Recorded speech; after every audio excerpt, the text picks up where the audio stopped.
Wait. Wait. Y'all need to sit down for this one, because Backlash just did something that ain't never been done by a female rapper turned beauty mogul. Not on this scale, not in this time frame, not with this kind of smoke coming at her every single day. She just moved a mountain of product in the time it takes you to microwave leftovers. And the haters? The little army that's been running they mouth for months about she barely stocking anything. That's why it sells out. Bro, y'all really thought that narrative was gonna hold up forever? Nah. She just buried that lie in real time. Before I even get into these numbers, do me a favor. Smash that like button, subscribe, turn the notifications all the way on, because we exposing this hater math today, and I don't want you missing a single receipt. Let's get into it. So here's the skeleton. Backlash Almanzar, Cardi B, the Bronx bombshell herself, restocked her entire Grow Good Beauty hair care line, including the Get Rich Hydrating Hair Mask, priced between $14.99 and $19.99 across the whole lineup. The restock dropped at 12 p.m., and by 12:09, that Get Rich mask alone had moved 19,000 units. This all happened on the official Grow Good site, with her team confirming the numbers through fan pages and the brand's own channels. The haters really thought this drop was going to be the one where reality caught up to her. Yeah, that ain't age well. Because think about the setup for a second. 4 weeks, the timeline was buzzing with the same recycled talking points. She barely stocked anything. The sellouts are fake. It's just influencer smoke and mirrors. Every reply section under a Grow Good post looked like the same 3 arguments copy-pasted by the same 50 accounts. The doubters were building a whole thesis around the idea that this brand was going to crumble the moment real inventory hit the shelves. They were sharpening their knives. They were writing their "I told you so" tweets in advance. Some of them were literally drafting the receipts they were about to post the second anything went wrong. And then 12 p.m. hit, and the servers screamed. And 9 minutes later, the numbers dropped. And every single one of those pre-written takes turned into digital ash. Now let's look at the receipts that show why this backfired on everybody talking sideways, because we're not going to paraphrase this, we're not going to soften it, we're pulling every single quote, every single number, and every single timestamp into the light. Alright, pull up a chair, because we're going through the paper trail on this one, quote by quote, receipt by receipt. And I want you to pay attention, because half these beauty commentary pages skipped straight past the source documents to feed you their opinion. We're not doing that here. We're going to the source. Let's start with the source that broke the number. On the restock day, the update page Barty Updatus posted on X, and I'm quoting directly. Cardi B's team reveals Grow Good sold 19,000 hydrating hair masks in just 9 minutes for today's restock. Another full restock is scheduled for September. When I read this, I had to blink twice. 19,000 masks. In the time it takes to boil pasta. That is not a small business number. That ain't a influencer brand number. That is a legit beauty industry flex. And every hater who was out here typing, she only stocks 50 units, just got exposed in one screenshot. Let that math sit in your chest for a second. 19,000 units divided by 9 minutes is roughly 2,111 units every minute. That's about 35 units per second, meaning every time your heart beat, a Get Rich mask left the warehouse. Every blink, every breath, somebody was hitting checkout. That's not a launch. That's a stampede with a shopping cart. And the funniest part? People on the timeline were still typing "prove it," while the servers were literally cooking behind them. Then Updates Cardi confirmed the same thing on X. And I'm quoting, Cardi B sold 19,000 Get Rich hair masks today in just 9 minutes during her Grow Good restock. The next big restock will be in September. 2 independent update accounts saying the exact same number. That's not a fan page inflating stats situation. That's a coordinated announcement straight from her team.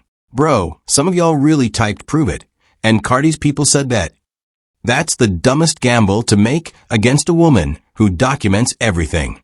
She'd been on Instagram Live since 2016, turning her doubters into content. What made y'all think this was going to be the round she stayed quiet? Now flashback, back to April, when the whole line first dropped. Cardi told People magazine in her exclusive launch interview that this brand came from her personal hair journey. mixing homemade masks with avocado oil, banana, mango seed butter. Real ingredients, not filler nonsense. And in her Essence feature, she talked about wanting Grow Good to be accessible for Black women dealing with dry, damaged, coily, low porosity hair. Not luxury pricing. Not exclusivity theater. Just real product for real people. When I saw that positioning, I already knew the haters weren't ready. Because when you build something for the culture shows up. Every single time. And I need y'all to understand something about that April launch. It wasn't just a soft rollout. According to reports, the pre-sale window sold out in under 90 minutes, and the main drop on April 15th was gone in some cases in less than 45 minutes. Hello Beautiful reported that Cardi jumped on social media afterward to thank the fans because the entire launch had evaporated in minutes. That's not a fluke. That's not a lucky Tuesday. That's a warning shot the entire industry pretended not to hear. Fast forward. After the initial launch sold out, Buzzing Pop posted the follow-up that broke everybody. Direct quote, Cardi B announces Grow Good Beauty will restock approximately $40 million worth of products after selling out in 10 minutes. $40 million of hair care on a wait list. Bruh, when I saw that number, I had to close the app and open it again to make sure I wasn't hallucinating. That's not small stock. That's not limited quantities to fake scarcity. That's a global demand tsunami. Anybody still trying to spin this narrative is just embarrassing themselves at this point. And it wasn't just Buzzing Pop reporting that number. The Griot ran a piece confirming the waitlist figure, noting that Grow Good amassed a waiting list valued at more than $40 million in potential sales. When 3 independent outlets are all landing on the same 9-figure demand number, we've officially left hype territory and entered actual case study territory. This is the kind of data legacy beauty conglomerates spend 8-figure marketing budgets trying to manufacture. And Cardi did it with a phone camera and a live stream. And then there's Cardi's own voice on this. She went on live during that stretch, straight-faced, and told the haters, and I'm paraphrasing what she said on stream. This ain't 50 products. This ain't 100. This ain't 1,500. This ain't 2,000. It's 19,000 masks. In 9 minutes. She wasn't screaming. She wasn't crashing out. She just laid the receipt on the counter like a detective closing a case. That's the move of somebody who's tired of being underestimated. And honestly, she had every right to spike the football. If you had numbers like that in your bank statement, you'd be doing cartwheels on the front porch. She had the discipline to just state the facts. That's growth. Now that we got the quotes on the table, let's connect the dots that nobody else is putting together. Because on the surface, this looks like a good sales day. Once you actually zoom in, you'll realize you're watching a live case study in how a beauty empire gets built in real time. Here's where it gets interesting. The timing on this whole rollout tells a whole different story than the surface numbers. Grow Good launched in April. That first drop sold out in the pre-sale in under an hour, per Capital Extras reporting. Then the April 15th official drop, gone in under 10 minutes. Then a follow-up restock, same result. This July restock, 19,000 masks in 9 minutes. That's not luck. That's not a one-off. That's a pattern of demand that keeps escalating every single cycle. And the September restock is already loaded to be even bigger. When you graph that trajectory, you're not looking at a celebrity vanity project. You're looking at a brand that's about to eat legacy beauty companies for lunch. And I mean chew them up. Slowly. In front of everybody. Look at it like a heart monitor. Every launch, the spike gets taller. Every restock, the sellout window gets shorter. April was a 1-hour flatline sellout. Then it became 45 minutes. Then it became 10 minutes. Then it became 9 minutes for a single SKU. If you graph that curve, the next data point on the timeline is basically instant. Like literally the moment the site goes live, the checkout button pops, and it's over. That's not a brand cooling off. That's a brand accelerating into orbit. And her doubters are trying to tell you gravity's about to kick in? Nah. Gravity gave up on this trajectory in April. Now check the industry positioning. That $40 million restock announcement dropped right after the second sellout, when critics were saying she's manufacturing scarcity. That was a strategic clapback. You don't put $40 million worth of inventory into production unless the demand data is real. Retailers don't gamble that kind of money on hype. That number came from actual waitlist metrics. And any smart person would have paused before running the small stock narrative. But the haters didn't pause. They doubled down, which is why they look so silly right now. And let me put that $40 million into perspective for you, because it sounds like a big number, but you need to feel how big it actually is. The entire global black hair care market is projected around $3.3 billion in 2025 per industry research. A single restock waitlist for one new brand, 3 months old, is claiming a chunk of that market that established brands had to spend a decade building toward. That's not a beauty launch anymore. That's a hostile takeover in slow motion. And every legacy shampoo brand sitting on drugstore shelves right now is watching their loyalty base quietly drift into the Grow Good checkout queue. Then look at the ecosystem she's built around this. Cardi's price points sit between $14.99 and $19.99 across the whole line, per the Griot and Revolt's coverage. That is deliberately undercutting the Shea Moisture, Miel, Pattern Beauty tier. She's not chasing the luxury market. She's going straight for the mass drugstore accessible category, which is the biggest revenue pool in hair care. That's not accident. That's chess. And her critics thought they were playing checkers with her? Nah, bruh. She been 10 moves ahead this whole time. And I want y'all to notice something else about that pricing. When Rihanna launched Fenty Beauty in 2017, it built an empire that Forbes tied to Cardi's rumored billionaire competitor status conversation. But Fenty's price points sit noticeably higher than Cardi's ceiling. Rare Beauty, Selena Gomez's brand, is reportedly on track toward a multi-billion-dollar valuation with makeup that ranges above $20 on average. Cardi undercut both of them on purpose. She didn't want to be positioned next to legacy celebrity beauty. She wanted to be positioned under them, where the volume is. That is a strategic decision an MBA would frame in a business school lecture. And she made it while people were still calling her just a rapper. The Essence Festival placement is another layer nobody's talking about. Grow Good products physically present at the biggest black cultural festival of the year. That's not just marketing. That's cultural anchoring. She embedded her brand into the culture at the exact moment she launched it.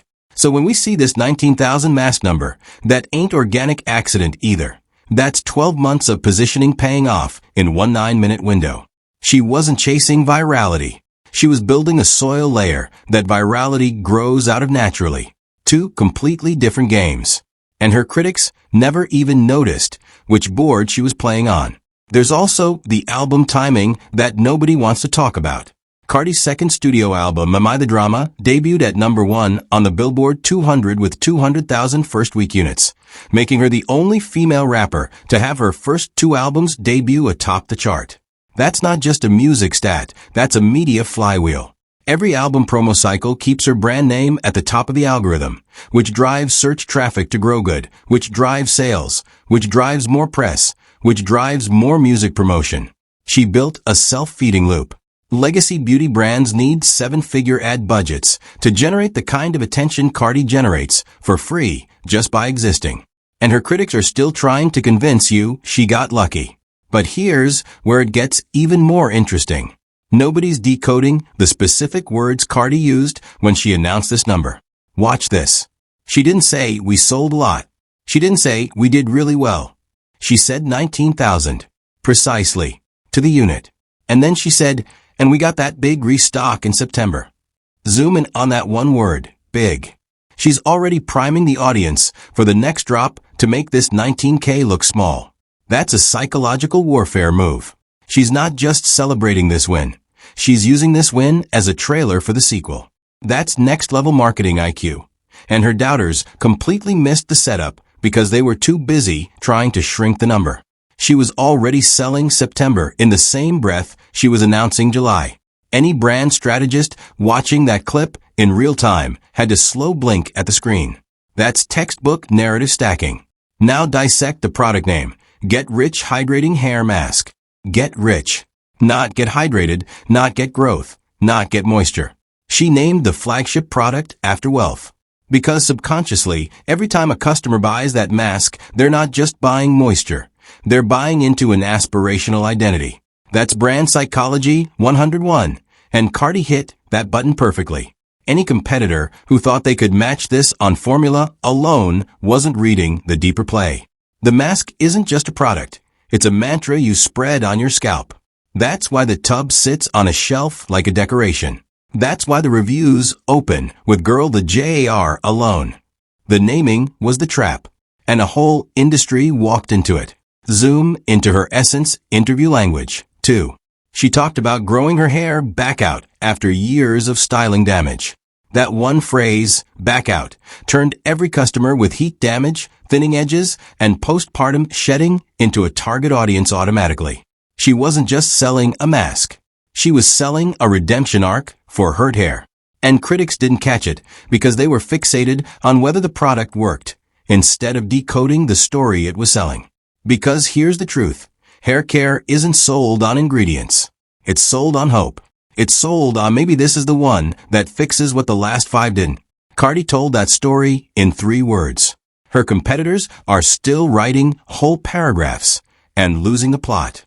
Now the ingredient forensics. The Get Rich mask uses avocado oil, banana extract, and mango seed butter, according to the Grow Good product page. Look at that specific combo. Those aren't fancy exotic ingredients. Those are ingredients that literally live in black grandma kitchens. She translated homemade DIY hair remedies into a shelf-ready product. That's why the reviews from natural hair creators keep saying it works on low porosity, tight coils. Because the formula is built for that hair, not adapted to it. And Allure's editor roundup confirmed the mask hit hardest on curly and coily textures, specifically noting that the rich treatment promises to deeply moisturize curls and coils while softening strands to minimize damage. Meanwhile, the competitors are out here throwing keratin into everything like it's 2015. Cardi read the room. They didn't.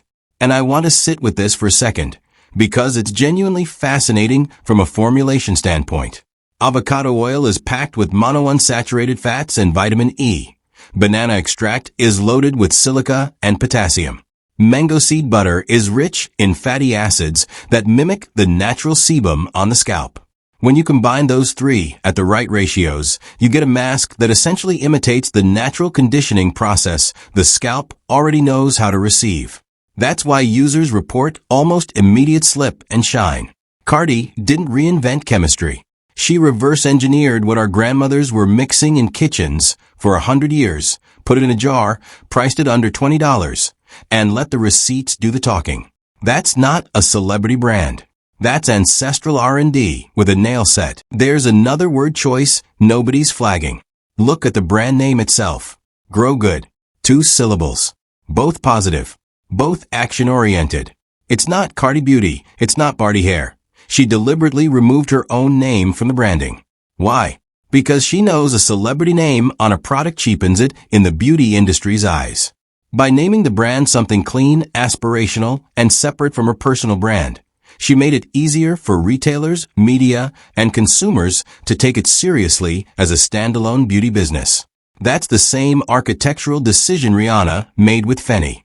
Selena made with Rare. Hailey made with Rhode. The pattern is clear. The celebrity beauty founders who win are the ones who resist the ego trap of self-branding. And Cardi passed that test on day 1. Now, let's see how the media covered this. Here's where the coverage split shows you everything you need to know about how this story is being framed. People magazine, in essence, framed the launch as a Black beauty empowerment moment, celebrating the accessibility, the price point, the cultural resonance. That's the pro-Cardi lane. Allure ran a 4-editor test drive that landed on the mask being the standout of the line, a soft endorsement dressed as journalism. Hello Beautiful went even harder, calling it a definitive minutes-long sellout event. That's 3 major outlets giving her flowers without any hesitation. But then you get the alternate framing. Capital Extra and the Griot stayed more neutral, focusing on the business side. The $200 million-plus estimated brand value, the pricing strategy, the restock logistics. Not glowing, but not slanted either. They treated her like a serious CEO. which that's actually a bigger win than a fluff piece. Because a fluff piece expires in a week. A business profile becomes a reference document. It gets cited in industry reports. It gets pulled into MBA case studies. It becomes the foundation for the next round of coverage. Cardi got the coverage that compounds. And her critics don't even understand the game they're losing.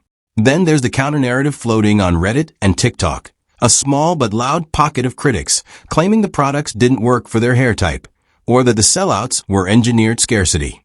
But remember that $40 million restock announcement? That single receipt destroys the scarcity argument. You don't allocate $40 million in inventory unless demand is real. Some critics are still out here typing paragraphs, trying to spin this as a manufactured moment. But those are the same folks who said the tour numbers were inflated. And then Live Nation's own newsroom confirmed the arena run rollout for the Little Miss Drama Tour, with a full city pre-sale, Ticketmaster on sale, and multi-city itinerary. So excuse me if I don't take that critique seriously. And even on the Reddit natural hair boards, the fairest court of opinion and beauty, because those women don't play about their curls. The r/natural hair review threads describe the product line as smelling amazing with natural ingredients, praising the shampoo lather, and noting that less is more, meaning the formulas are concentrated enough that a small amount goes a long way. That is a review from an audience with zero reason to be nice. If Grow Good was smoke and mirrors, the natural hair community would have buried it inside a week.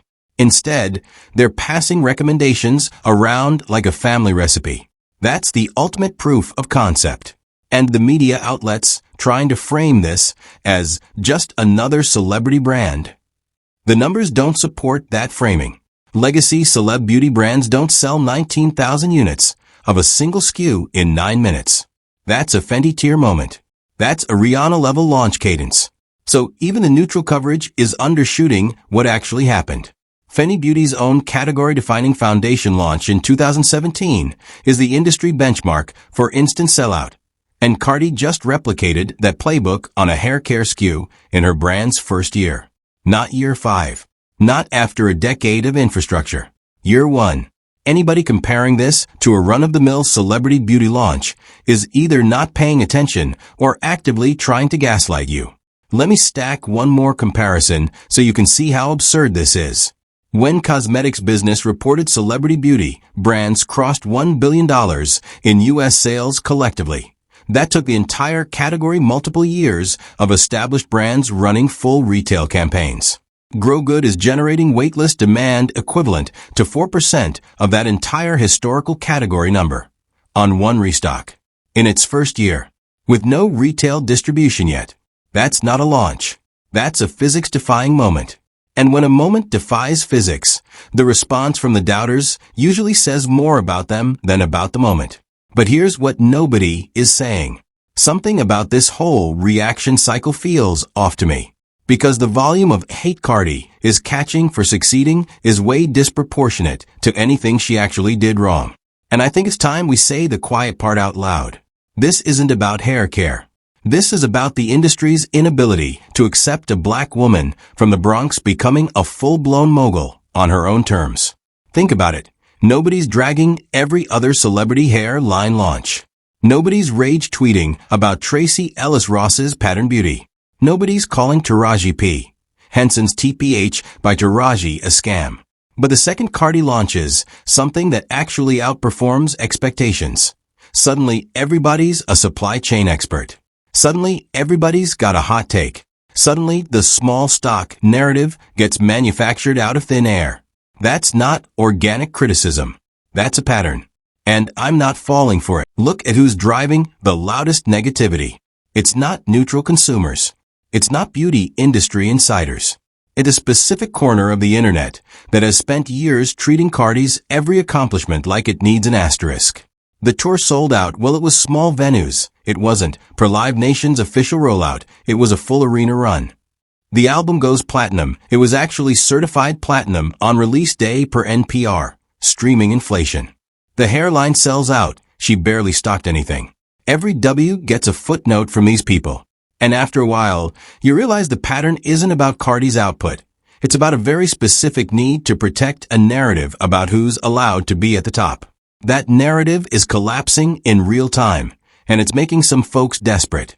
And here's the industry angle nobody wants to touch. Cardi is doing this without the traditional gatekeepers holding her hand. She's not running her brand through a legacy beauty conglomerate. She's not being packaged by a P&G subsidiary. She's building direct to consumer, and every sellout cuts the middleman out of the equation. That threatens the entire structure of how celebrity beauty deals normally work. Historically, big beauty conglomerates own a majority stake in celebrity brand equity. They profit off the celebrity's face. The celebrity gets a smaller cut. Cardi's model breaks that structure. And when you break structures that make powerful people money, powerful people don't take it well. This isn't beef. It's a masterclass in why the industry doesn't know what to do with a self-made black woman who owns her own equity. Do the math on that ownership angle for a second.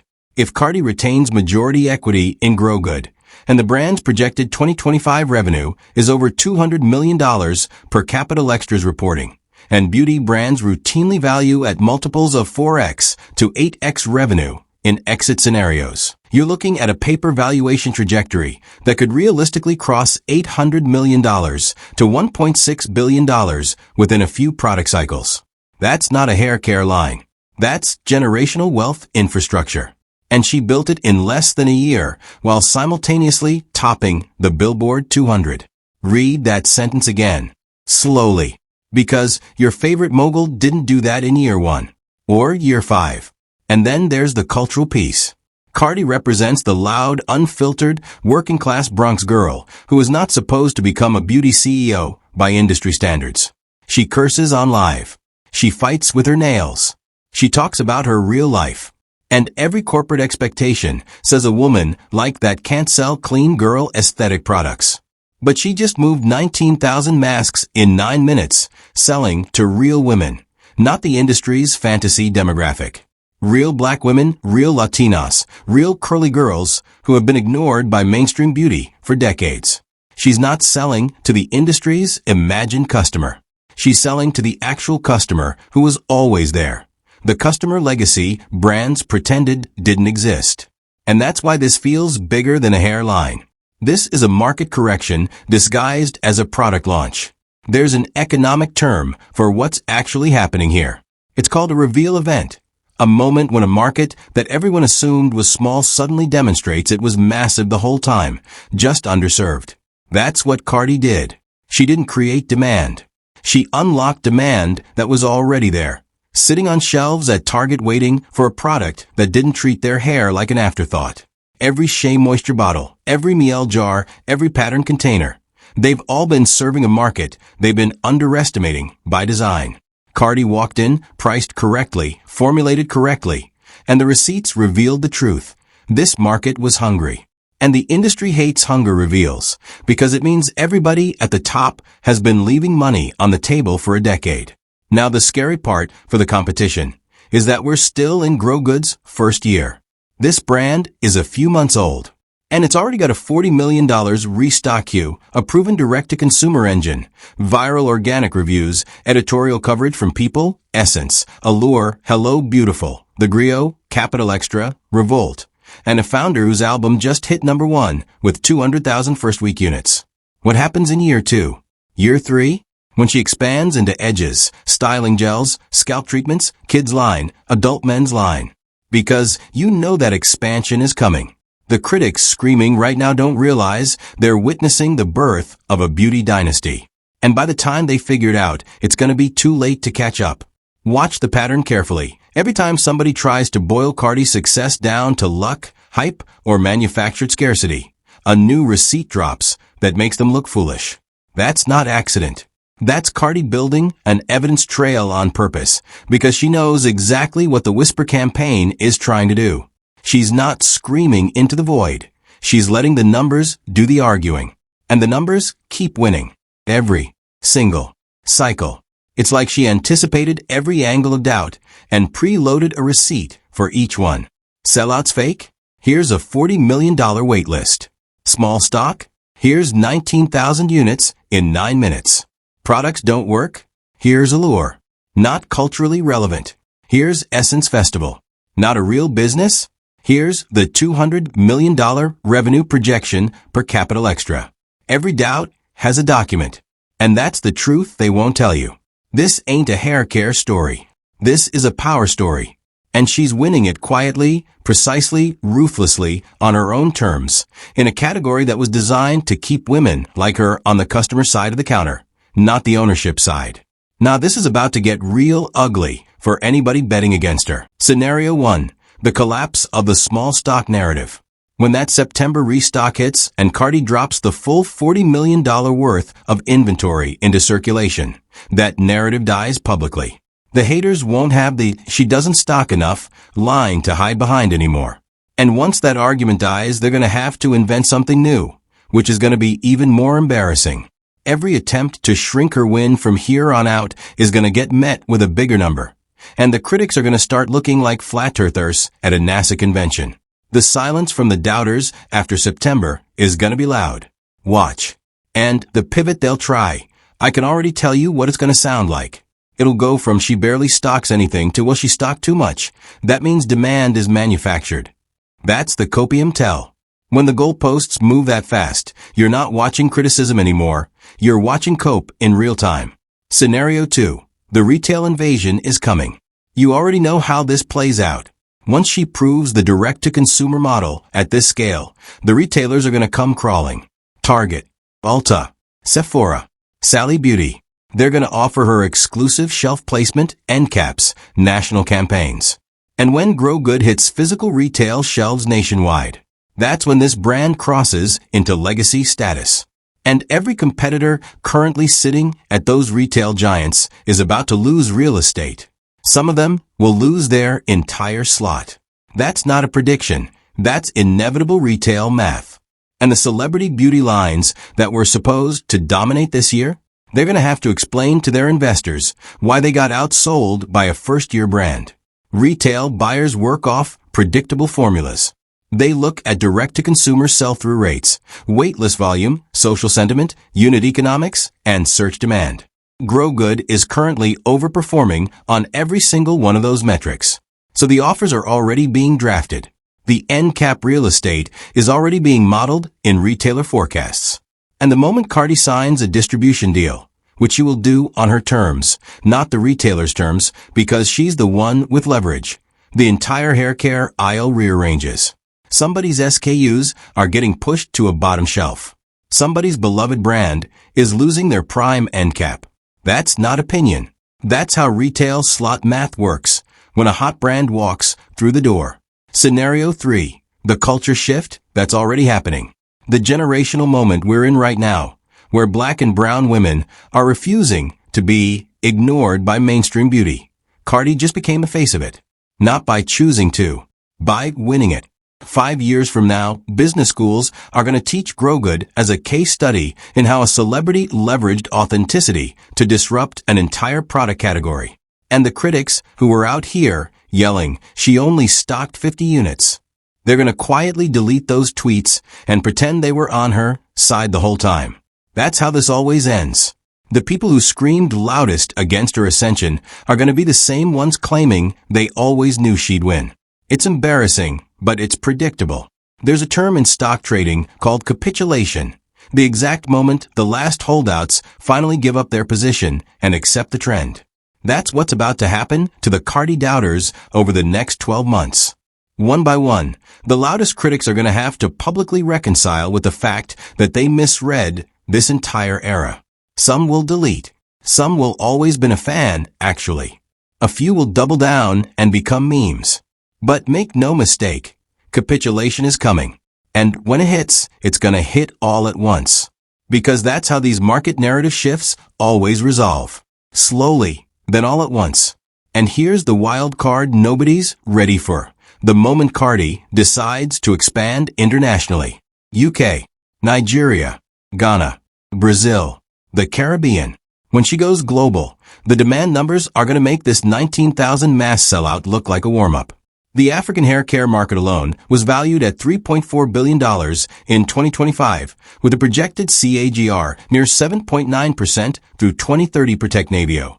and the broader global black hair care market is forecasted to grow from about $8.85 billion in 2026 to over $14 billion by 2035 per Business Research Insights.